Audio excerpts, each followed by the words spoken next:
नमस्कार मित्रों, मैं हूं राकेश अचल और आप देख रहे हैं चक्षुदर्शी, जो आपका अपना YouTube चैनल है।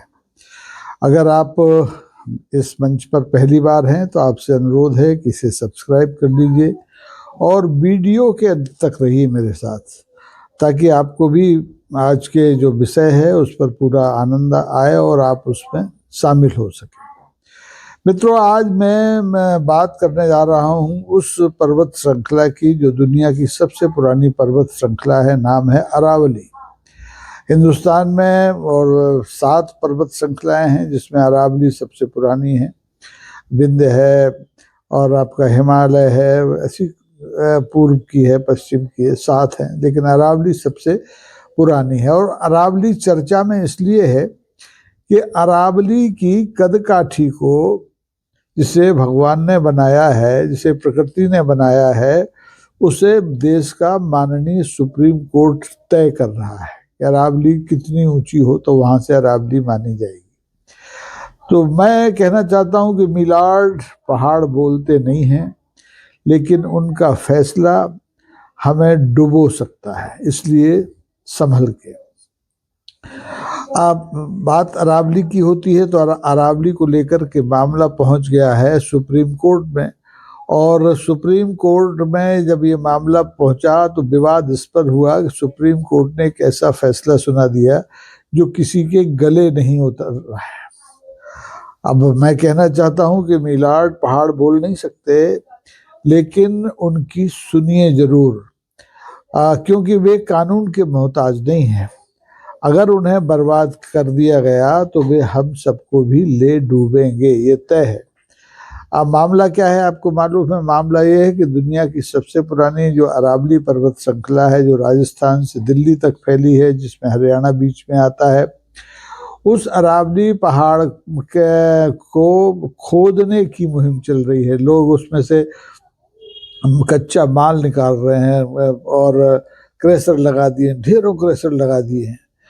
तो अब जबकि प्रकृति ने ये जो अरावली पर्वत श्रृंखला है एक हमारी निगहबानी के लिए बनाई है, एक दीवार की तरह खड़ी हुई है, जो कि दिल्ली को रेगिस्तान होने से बचाती है, भूजल को का जो स्तर है उसको बचाती है, और जैव विविधता का भी संरक्षण करती है। लेकिन जो हमारा मानव समाज है, जो कि लालची बहुत हो गया है, वो पूरी तरह से अरावली को नेस्त नाबूद करने पर तुला है, जबकि उसे मालूम है कि अगर ये अरावली नहीं हो तो दिल्ली सांस भी नहीं ले सकता। आज भी दिल्ली सांस कहाँ ले पा रहा है? इतनी प्रदूषित वायु है दिल्ली की, और फिर अगर अरावली भी इसमें से हट जाए तो फिर दिल्ली का क्या होगा, इसकी कल्पना की जा सकती है। लेकिन अब सुप्रीम कोर्ट ने अरावली की एक नई परिभाषा गढ़ दी है। वो कहते हैं कि जो 100 मीटर की ऊंची पहाड़ी हैं वो ही अरावली में आएंगी, उससे नीचे की पहाड़ी अरावली नहीं है। उन्हें खोदिए, काटिए, लूटिए, कुछ भी करिए। लेकिन सवाल ये है कि क्या प्रकृति को नापने का कोई पैमाना हमारे पास है? क्या उसको हम किसी फीते से, किसी फीट से नाप सकते हैं? मेरे ख्याल से नहीं। मैं भी कानून का एक छात्र हूं, और इस लिहाज से मुझे जो थोड़ी बहुत जानकारी है, मैं दावे से कह सकता हूं कि दुनिया के किसी भी कानून में पहाड़ों को नापने का, नदियों को नापने का, जंगलों की ऊंचाई और पेड़ों की ऊंचाई नापने का कोई पैमाना नहीं होता। ये सब प्रकृति ने बनाए हैं और प्रकृति ही इसका निर्धारण करती है। अब सवाल ये है कि अरावली को जो खुदाई का संकट है उसको लेकर के खतरे क्या क्या है, इन खतरों पर गौर करना बहुत जरूरी है, क्योंकि बिना इसके बात बनेगी नहीं। तो पर्यावरणविद हैं, एक हमारे मित्र हैं विक्रांत टोंगड़ साहब, वो साफ कहते हैं कि अरावली की ऊंचाई से भी महत्वपूर्ण है अरावली की मौजूदगी। उसे उसकी हाइट से, यानी उसकी ऊंचाई से आप नहीं नाप सकते, आपको उसके काम से देखना पड़ेगा।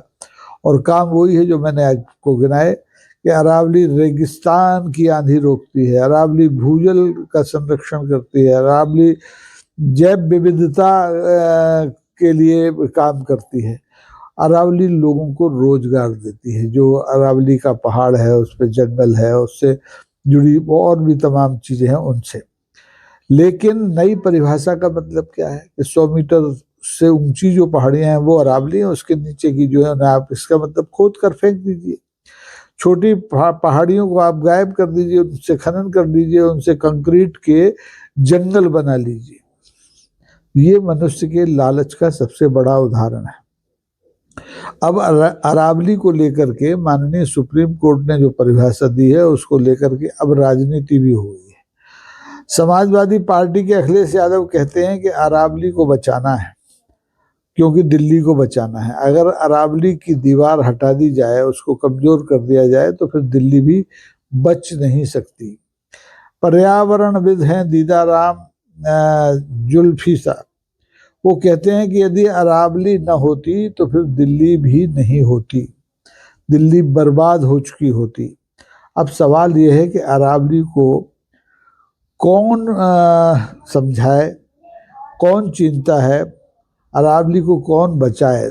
क्योंकि सरकार ने तो अब अलग से सफाई दे दी है। सरकार कह रही है कि मात्र 2% पर हम खनन करते हैं अरावली के पहाड़ी पर, और उस मात्र 2% खनन की परमिशन दी है। तो उसमें उससे न तो पहाड़ी को, पर्वत श्रृंखला को कोई नुकसान है, ना वहाँ के संरक्षित जंगलों को कोई नुकसान है, और उसके लिए बाकायदा जो नियम कानून बड़े सख्त हैं। लेकिन ऐसा लगता नहीं है। जिस ढंग से सरकार अरावली और हमारी न्यायपालिका अरावली की परिभाषा को बदलना चाहती है, वो नजरिया संरक्षण का तो बिल्कुल नहीं है, अरावली के संरक्षण का तो बिल्कुल नहीं है। ये बर्बादी वाला नजरिया है। तो मिलाड, मैं फिर से कहता हूँ कि ये पहाड़ बोल नहीं सकते, अरावली बोल नहीं सकती। यदि बोल पाती तो दलील भी देती, उसे वकील की जरूरत नहीं पड़ती। लेकिन मुश्किल ये है कि अरावली चल के अदालत नहीं आ सकती, अपना पक्ष नहीं रख सकती अरावली। लेकिन जब गुस्से में आएगी तो बदला जरूर लेगी, क्योंकि जब पहाड़ ढहते हैं तो आपदाएं आती हैं। ये आपने देख लिया। इसके पहले हमने उत्तराखंड को खोद कर फेंक दिया, बड़े बड़े बांध बना दिए, टनल्स बना दी, अब सड़कों का जाल बिछा दिया। जम्मू कश्मीर आपने देखा तो आपने तबाही भी देखी पिछली बरसात में, गांव के गांव बह गए, नेस्त नाबूद हो गए। तो इस समय जरूरत इस बात की है कि हमें प्रकृति ने जो पहाड़ दिए हैं, हमें प्रकृति ने जो जंगल दिए हैं, हमें प्रकृति ने जो नदियां दी हैं, हम उनका संरक्षण करें, उनका दोहन न करें, उनकी हत्या न करें। दोहन तक तो ठीक है, लेकिन हत्या भी होने लगी है। नदियों की जो दशा है आपको मालूम है। गंगा जैसी पवित्र नदी जो कि हमारी आस्थाओं से जुड़ी हुई है, उसका क्या हाल है? गंगा का जल आचमन के लायक भी नहीं रहा है, और नमामि गंगे परियोजनाएं बना करके अरबों खरबों रुपए बर्बाद किए जा चुके हैं, लूटे जा चुके हैं। लेकिन गंगा अभी तक साफ नहीं हुई है। गंगा तो छोड़िए, हिंदुस्तान के भी जितने भी जल स्रोत हैं, ऊपर के जल स्रोतों को अगर आप छोड़ दें पहाड़ के, तो मैदानी क्षेत्र के जितने भी जल स्रोत हैं वो सब बर्बाद हो चुके हैं, प्रदूषित हो चुके हैं। और उसकी एकमात्र वजह उनका अंधाधुंध इस्तेमाल, उनकी प्रकृति से, जैसे नदी की प्रकृति है बहना, तो उससे आप छेड़छाड़ करते हैं, बांध बना देते हैं, उसकी धाराएं मोड़ देते हैं, तो वो विकृत होती है और उसका खामियाजा भुगतना पड़ता है हमारी पूरी सभ्यता को, पूरे मनुष्य को।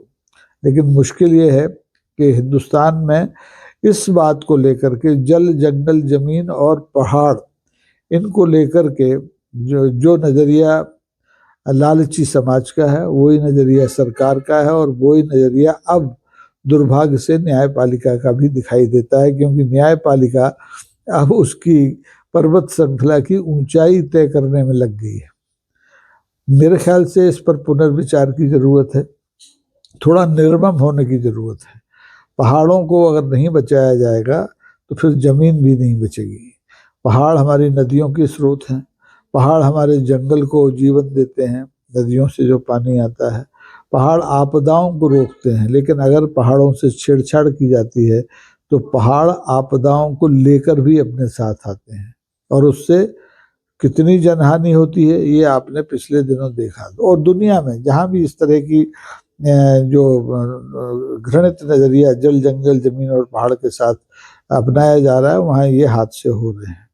मैंने दुनिया के बहुत से देश देखे हैं, छोटे देश बड़े देश, लेकिन जो व्यवहार हिंदुस्तान में पर्वतों से, नदियों से और जंगलों से किया जा रहा है, वैसा कहीं नहीं किया जाता। हम अपनी नदियों को हर तरह से प्रदूषित करते हैं, उसमें थूकते हैं, उस पर अपशिष्ट पदार्थ बहाते हैं, और उसमें अब तो रसायन बहाते हैं, फैक्ट्रियों से निकलने वाला रसायन बहाते हैं। और जो हमारा सीवेज सिस्टम है जो बिल्कुल अप्राकृतिक है, अब बड़ी मात्रा में उसको बहाते हैं। गांव में सीवेज सिस्टम नहीं होता है तो आप देखें वहाँ इस तरह का कोई अपशिष्ट पदार्थ इतनी मात्रा में नहीं निकलता कि वो नदियों में बह जाए। और शहर अब इसके सबसे बड़े स्रोत बन गए हैं सीवेज के।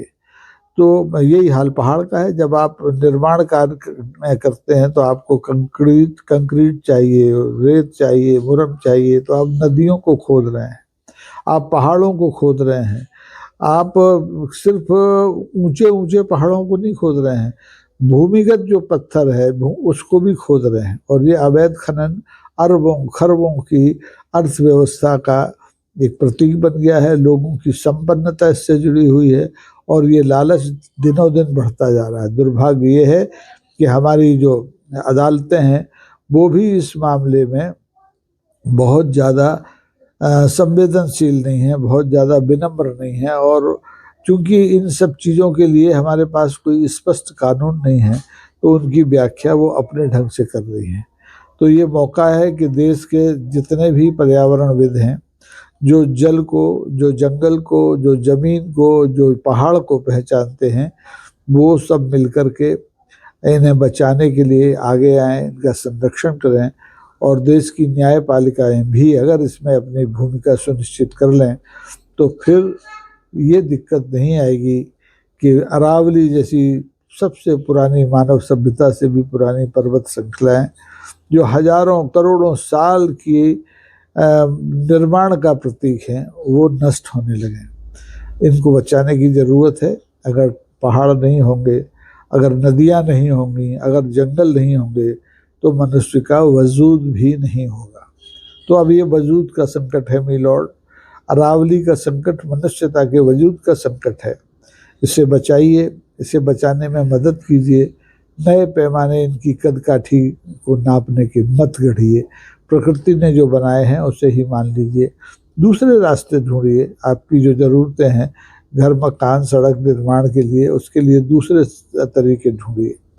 तो मुझे उम्मीद है कि देश में ये जो अरावली है इसको लेकर के लोगों की संवेदना जागेगी, इसको लेकर के हमारी न्यायपालिका भी पुनर्विचार करेगी। क्योंकि ये किसी एक व्यक्ति की, किसी एक संस्था की, किसी एक सरकार की बात नहीं है, ये पूरी मनुष्यता की बात है, पूरे देश की बात है, पूरी दुनिया की बात है। तो आपको आज का ये एपिसोड कैसा लगा? अगर अच्छा लगता है, आप चाहते हैं कि अरावली बचे, तो इसे ज़्यादा से ज़्यादा मित्रों तक शेयर कीजिए, इसे लाइक कीजिए, इस पर टिप्पणियाँ कीजिए, अपना अभिमत दीजिए कमेंट बॉक्स में आकर के। तो मित्रों आज के लिए बस इतना ही। कल फिर मिलेंगे, तब के लिए बहुत बहुत धन्यवाद। नमस्कार, जय हिंद।